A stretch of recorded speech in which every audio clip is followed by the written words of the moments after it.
Oh, dang it, I'm dead. Okay, that sucks, but I know where the key is. It's right here in this room. Somewhere.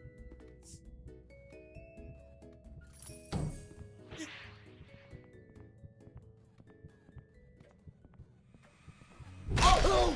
What the Where did he come from? From behind you. Oh my god, how did he not hit me?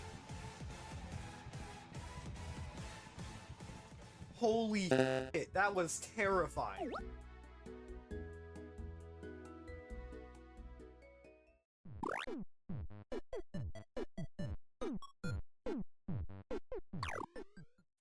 Pillar Chase 2, my personal favorite game on Roblox. For those who don't know, Pillar Chase 2 is a survival horror game, not too dissimilar to something like Dead by Daylight. Now the core gameplay of Pillar Chase is pretty simple. If you're a survivor, simply survive until the time runs out, and if you're a monster, kill everyone. Now there's obviously a little more to it than that I'll be getting into later, and by later I mean right now, so let's start talking about the survivors. Alright, now for survivors, there isn't really much to talk about. You can purchase upgrades in the shop that last until you die, although most of these are kinda trash except for a few, like Clarity. You can also find a lot of items that do different things, like a flashlight, medkit, or Stefano. While the other things, like the flashlight and medkit, are pretty self-explanatory, Stefano's not, so I'm gonna explain him. Stefano is a statue that is pretty rare to find. He gives you a speed boost with the added downside that you can't see as far. While using him is normally a pretty good idea, he can actually hurt you on some maps that are darker. Next we have the mask, which I believe is a direct reference to Lethal Company. Now the mask works just as it does in Lethal Company. It turns whoever uses it into a zombie that can help the monster. Oh, and there's also Doomfist, but it's kind of useless, so I'm just not even going to talk about it. Alright, moving on from survivors, we're going to be talking about monsters, starting with EXE. Alright, so some of you have played Pillar Chase before, may be wondering why I'm starting with EXE and not Vapor or Rosemary. And that's because I just want to talk about the monsters I actually like. So if I don't like a monster, I'm not going to be covering it. I'm also going to be covering the monsters in the order based off how much I like them. So for example, EXE is my favorite monster currently. I believe I have him at like level 27 or something, so he's going to be first. Anyways, with that out of the way, let me talk about why EXE is my current favorite. To start with, he has the traps, which I just think are really fun. Whereas most other monsters rely on you just chasing people, EXE is a bit more strategical in the fact that, well, he's really slow, despite the fact that he's Sonic, which doesn't really make sense to me, but I haven't read the Faker creepypasta, so what do I know? Anyways, back to what I was saying. Faker, or EXE, I'm just gonna keep calling him EXE, the traps, since he's so slow, you have to actually rely on good trap placement throughout the map to get kills, because you can't just reliably chase someone and end up getting a kill. That being said though, he's not completely useless in a chase. His 2 slow ability is really good for catching up to people, albeit it has a shit ton of in-lag, but honestly that's fine. Usually you'll just use it for a finisher anyways. And there's also the fact that it gets a speed boost when someone walks into one of his traps, so that will also help in a chase. If that happens in a chase, you're probably dead. Here's another thing I've noticed about EXE. He doesn't have any truly awful maps. For a lot of monsters, there's at least one map, usually Fazbear Frights, that the monster is just almost never gonna win on. EXE doesn't really have any of those, excluding Strongholds, but that's a different game mode, so I don't count that. Also, this is just a side tangent, but EXE actually has my favorite skin in the game, 2017X. I mean, he has voice lines, he has his custom chase music, I mean, what's there not to like?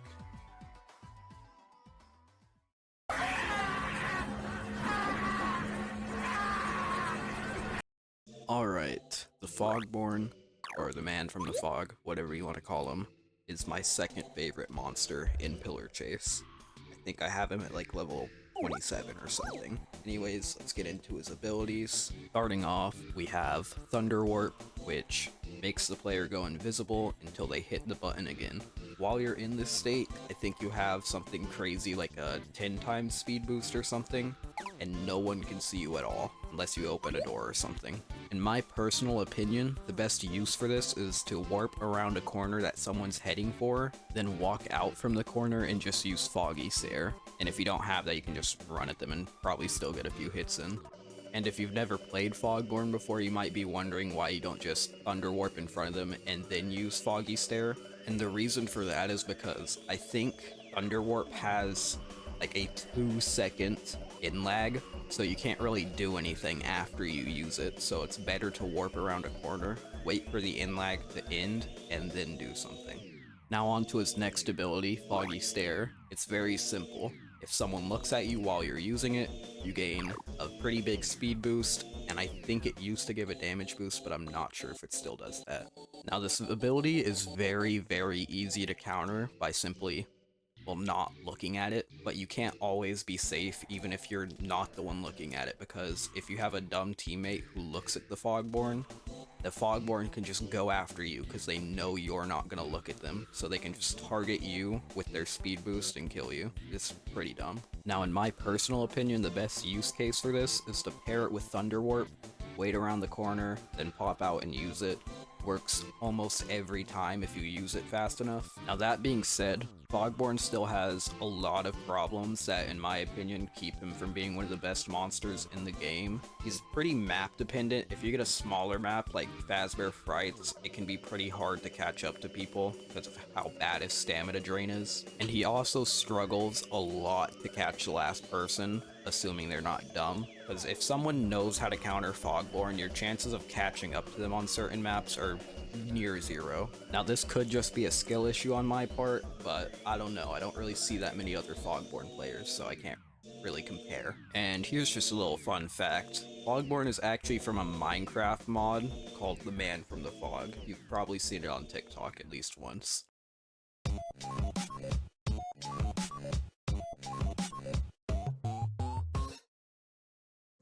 Alright, Whist, or Weird Yellow Smiling Thing, I'm just gonna keep calling him Whist, is my third favorite killer in the game. I have him at level 22, and he was actually the first monster I got silver. Now a little background for Whist, he's actually based off two things. One, he's obviously based off Pac-Man, you can tell by, look at him. Most of his noises are also taken from Pac-Man, such as his kill sound effect or the sound used in Frenzy. Second, he's based off a small indie horror game called Inume. I don't know how to pronounce it. I'm just gonna call it Inume. But he's based off the main enemy from that game called the Smile Ghost, which you can actually play as with the Whist skin called Ghost. Now on to Whist himself. He's actually a bit slower than most other monsters. However, what he lacks in speed, he makes up for with his absolutely fucking heinous hitbox. Like, you can literally be halfway across the map from this guy and still get hit. Look at this gameplay. Alright, now onto his abilities, starting with Gobble Bomb. Gobble Bomb is a projectile that explodes on contact with the player, or if it's been sitting for too long.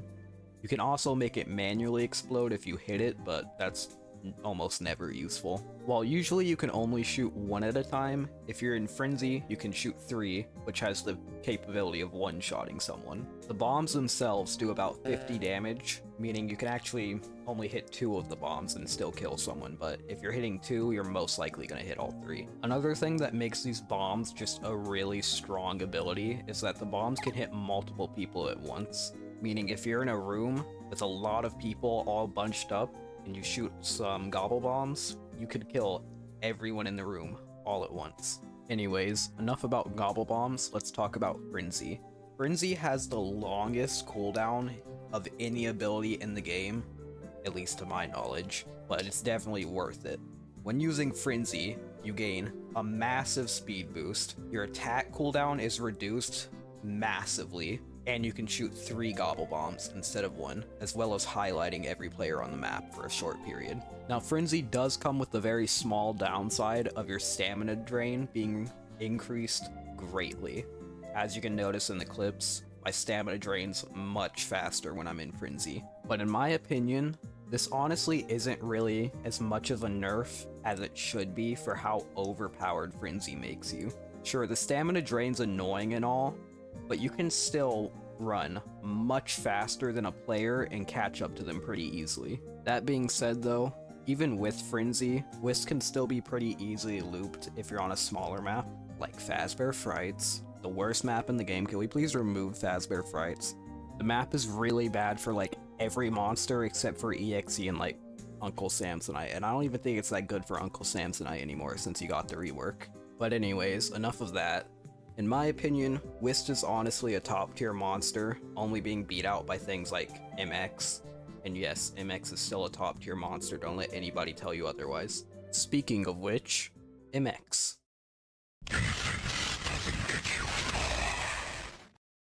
Ooh, Mario's Tunnel of Doom. Very scary. MX. If you've played Pillar Chase, you probably hate this guy. Everybody hates this guy, unless you're the one using him, of course. MX is so brain dead broken that he genuinely might be the most fun monster to play. Okay, I don't know about most fun, but MX is genuinely the most broken thing in any game ever. Now don't let my lackluster MX gameplay right here fool you. This is from like, I think 2 weeks ago, before the update. And he was still broken at this point. I just fucking sucked at playing him at this point. Now I know I'm gonna have a lot of MX users. Probably not, because this video is probably not gonna get that many views, but if it does, I'm gonna have a lot of MX users in the comments saying, oh, you just suck, you just need to get better. There's literally nothing you can do against MX, dude, unless you're on like a huge map where you could, with a lot of corners and shit where you can juke him easy. It's just not gonna work. You can't do anything about it. They will follow you to the ends of the earth after hitting you once. Doesn't matter how many other people you pass by, you will die if an MX wants you to die. Eventually they're gonna catch up. They have low stamina, drains fast, but you're only gonna have so much stamina. Even with proper stamina conservation, if there's more than 30 seconds left and you're the last survivor, you're dead. GG's, pal. Anyways, enough of my ranting about how much I fucking hate playing against MX. Let's talk about why I love playing him. To start with, he has two really good movement abilities, Charging Demise and Pow Hop, which I'm going to be talking about a little later. He does 50 fucking no, he doesn't do 50 damage, he does 70 damage. Absolutely insane. He used to instant Bone Break. I think that might have been what they changed in the update, to be honest, but I'm not sure. I'll put a little fact check on screen. Alright, enough about his insane damage. Let's talk about his god-awful stamina. He only has 75 stamina, which I believe is the third lowest in the game behind Rosemary and Niloticus, and it drains so fast. I mean, you can see it on the screen right now, it drains really fast. That being said, he has two of the best movement abilities in the game, so his low stamina doesn't really help that much when you're a survivor. Alright, Charging Demise. This is a very good move, and if you know how to use it right, it can also be really deadly. Charging Demise makes MX run in a straight line, damaging anybody he comes into contact with. The longer they're being hit, the more damage it does. You also regain stamina during this move's animation, which makes it great for chases. So if you're low on stamina, just use Charging Demise. If you're in like a long hallway or something, you might hit them, and if you don't, you're just gonna regain a bunch of stamina. This is also one of the best moves for XP farming because it hits so many times. That's why you always see people with Diamond MX and like never any other monster. MX is the easiest monster to get into Diamond. Now on to Pow Hop, which is arguably even better than Charging Demise for a chase. You jump into the air, and if the players who are near you don't jump, they get knocked onto the ground and stunned for a few seconds, giving you a chance to catch up. And even if they do jump, you still get a pretty big speed boost there because you just jump through the air. It has next to no in-lag, making it really good for catching up to people. And I haven't even mentioned the best part about this move. If you jump on someone and they don't jump, it will kill them instantly. Now, this is pretty rare to happen, obviously, because most people are at least going to try to jump. But when it happens, it is the most satisfying thing in the world, and you can't tell me otherwise. Now, even with all that said, there is one thing that makes MX really annoying to play sometimes. His hitbox is awful. Literally terrible. You can be right next to someone and sometimes the hitbox just won't fucking work. I mean, you guys saw that clip in the beginning of this video where that Mr. Virtual literally put his foot right through my skull and it still did nothing. Okay, Sorry if that was a bit ranty, that was completely unscripted, because I have probably the biggest love-hate relationship with MX, and I just wanted to say whatever I thought about him, just coming out of my mind. So that's what I think about MX. Overall, pretty good. It is a little something for everyone.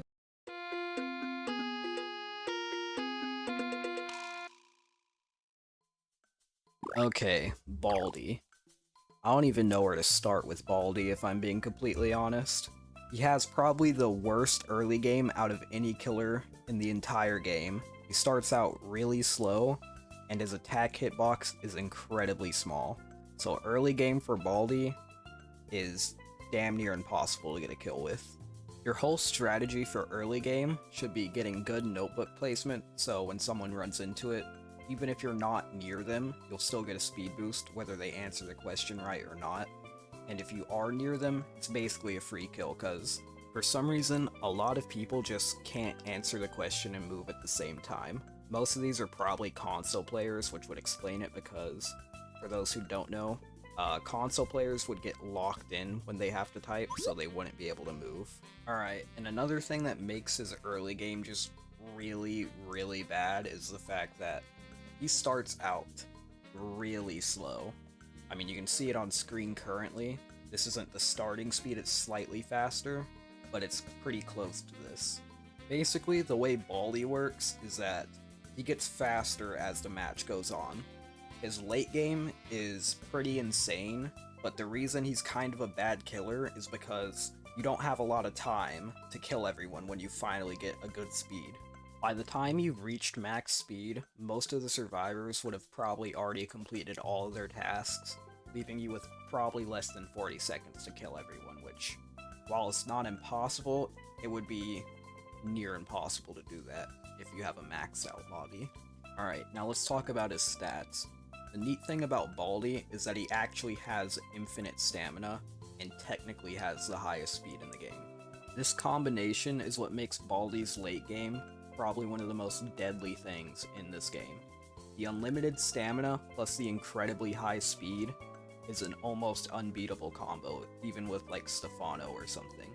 Now Baldi does about 40 damage per hit. I'll put it on screen if I mess that up.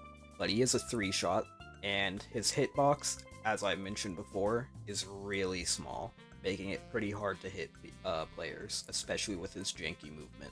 Now, onto his abilities. His first one is called Math. Baldi will place down a notebook, and if a player walks into it, they'll have to solve a math problem. These notebooks do stack, so if a player walks into multiple, they'll have to do multiple questions. Answering a question incorrectly will do 50 damage to the player, and answering a question correctly will slightly damage the player and give Baldi a speed boost. Now, usually this map that I'm playing on in the footage is pretty bad for most killers, but in my opinion, it's actually pretty great for Baldi because the stairs, which are a great point for juking monsters, can just be blocked off with the notebook. Same with EXE, by the way. And when someone runs into the notebook, they're most likely just going to run straight into the wall and you can hit them. Now his second ability, the anti-hearing tape, does exactly what the name implies. It just makes it harder for the players to hear Baldi. It also marks players through the walls for quite a bit of time. I think it's like 30 seconds. But anyways, I think the best use for this ability is just faking people out. Like if you see someone going one way, you can pretend like you're also going that way, place down the anti-hearing tape, and then just go the other way. Anyways, that's about all I have to say for Pillar Chase 2 currently. I might make another video covering the Uncle Samsonite rework or something like that, and I might make a new video covering Inkfell whenever he comes out. But until then, I'll see you guys next year when I upload again. If you liked the video, please like it. You don't even gotta subscribe, but just like it to let me know the video was good, because I spent like 4 weeks making this shit. But anyways, see you guys next time.